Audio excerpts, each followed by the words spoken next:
What's going on, dudes? Kind of wait until everybody kind of gets picked up in here. Two live streams in one day. Yeah, I did one at the firehouse on the treadmill. Now I'm in the sauna at home. Was gonna do a live because I'm gonna.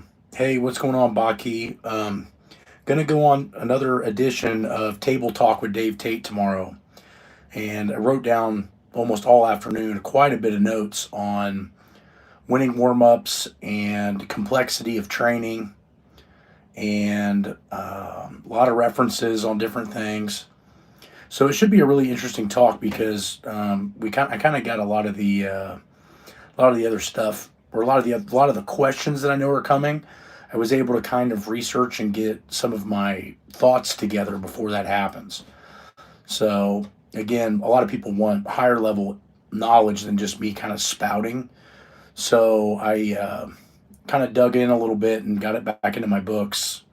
And Big Lenny passed away. Who's Big Lenny? Uh, Quandale Pringle. I don't know. But yeah, I'll be on Table Talk at 10:30 a.m. Eastern tomorrow. So I got a bunch of notes together, and hopefully it'll be a really good one.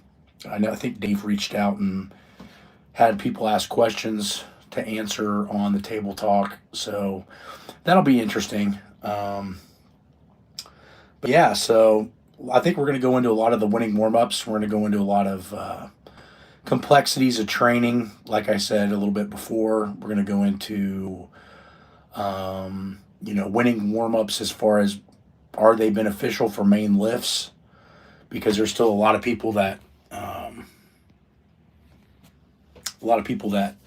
think, oh, well, that's too much work beforehand, or whatever the excuse may be. Usually, in my opinion, it's just laziness. But um, is it true that we can't recover from max deadlift squat in 7 days?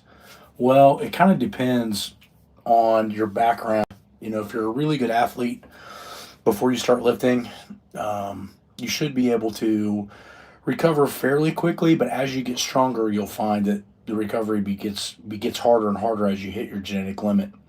So it kind of depends on what your strength level is and also what your technical capacity is, because if your technique is off in the lift, it's going to be a lot more destructive than if you have perfect technique.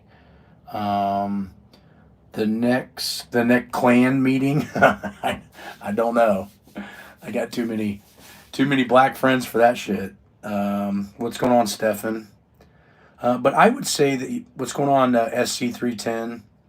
Um, but yeah, it's difficult because we all recover different ways. I think what you want to look at is when, instead of asking yourself if you can recover from a lift, ask yourself, are you getting enough sleep?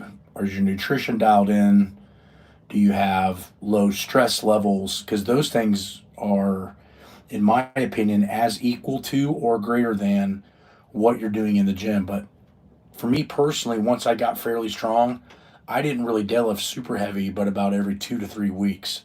For some reason, I could squat heavy all the time, but the deadlift fucked me up really bad. A lot of it's because I was better built to bench press, I think, but I had to learn how to get to be a really good deadlifter without deadlifting so much.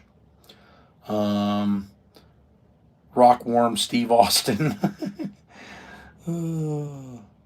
Rotator cuff, huh?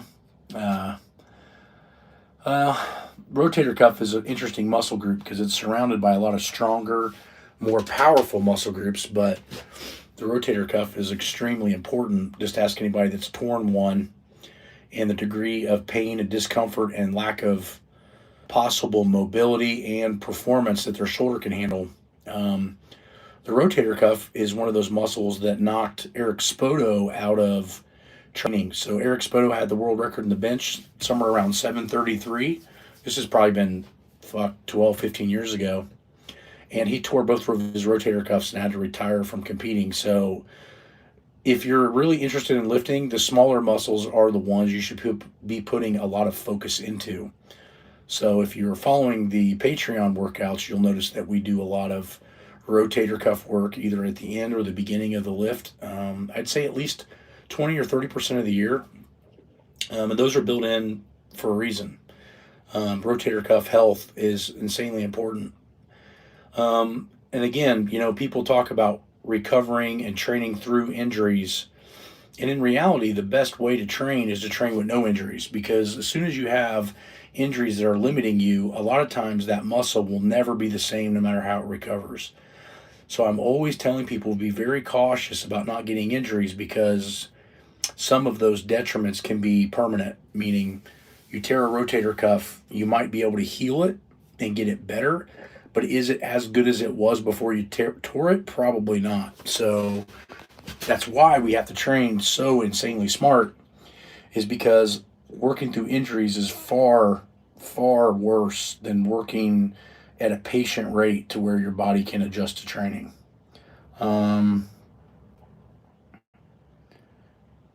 Say my name. Say my name. My name is Eva. Um, since Dallas McCarver passed, I'd have to remember who Dallas McCarver is. That name sounds familiar, but I don't remember. Let's see. Bro looks like a off-brand Brock Lesnar. Yeah, no problem. Brock Lesnar would not be able to live with me. I know he's a big dude, but I would completely stomp his ass in the weight room. Now that dude is a hell of a wrestler, but yeah, I don't think that Brock Lesnar ever benched 600 pounds or squatted any world records. But that dude was a hell of a wrestler for sure. I worked out when I recently tested positive for COVID. I even set a deadlift PR, but felt like I was going to have a heart attack. Yeah, you got to be really careful when you got COVID, because it really attacks for some people, or a lot of people, it attacks the respiratory system and can cause a lot of issues. So you want to make sure that that's cleared out. And usually that can take anywhere from 5 days to anywhere from 2 to 3 weeks. So you want to be careful. I'd bet you over Brock. Yeah. Maybe not in a wrestling match, but definitely in the weightlifting gym, I would totally kick his ass. He went by Big Country. Oh, okay. Yeah, I think I remember who that was. I have a bad day. Yeah, welcome to the club. We're all adults. We all have bad. Every day is a fucking bad day. Try being a fucking online coach or working in the fitness industry at this time of both the election and where the economy is right now, and you'll find out what a bad day really is. I remember said you were gonna publish a book a few years ago. Yeah, it's sent to Human Kinetics. They're literally sitting on it for the last 18 months. I got tired of reaching out and trying to get them to push to get it done. So I guess they're just going to do it on their own time, and that's the way it is. So what I'm going to do is, instead of the book, I'm launching a video series on the membership part of WenningStrength.com, and that will be basically a video of the book, each chapter. So chapter 1 is on there right now. I'm going to finish up chapter 2 probably this weekend, and then I'll have to do editing, and it'll get published on that. So hopefully getting that done this weekend, then you'll have 2 chapters, which would be about hopefully about an hour and a half of footage.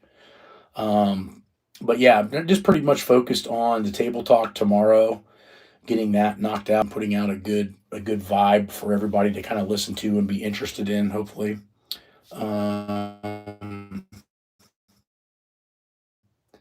Let's see. Read the book chapter by chapter on live. No, that's okay. That shit's gonna go behind a paywall. I have like 6 years of studying behind that book. So, feeling better, but it was too. Yeah, you definitely don't want to train. Yeah, so the book's still coming. I don't know when. It was supposed to be done by the end of 2023, 2024, and it's already about a year behind. So I have no idea. And like I said, you can only get agitated about it so much, and then you just like, whatever, fuck it, But I've had a test. So if you're any kind of a strength coach or a trainer, I have an advanced periodization test coming out over the book. And that test will be out. It's already done. We've already foolproofed it. Now we're just waiting to get the information out so people can actually have a chance to pass the test. Because even if you've read a lot of the highest level books in periodization, it's a very difficult test to pass, which I want to keep it that way. I don't want everybody to have this certification, but it's going to be a good one. So go check out wenningstrength.com. Check out the membership site, and you can see the Origins video and watch it. I think you'll be pretty impressed with it. And then this next video we're coming out with is going to be basically the split in the Cold War between the Americans and the Soviets, and how that information started to get so split up. Why did it take so long for advanced periodization models to hit America? You really don't see advanced periodization even talked about in America until around 1980 or 83, and the Russians had already had manuals and books on it since the 50s. So we were about 30 years behind.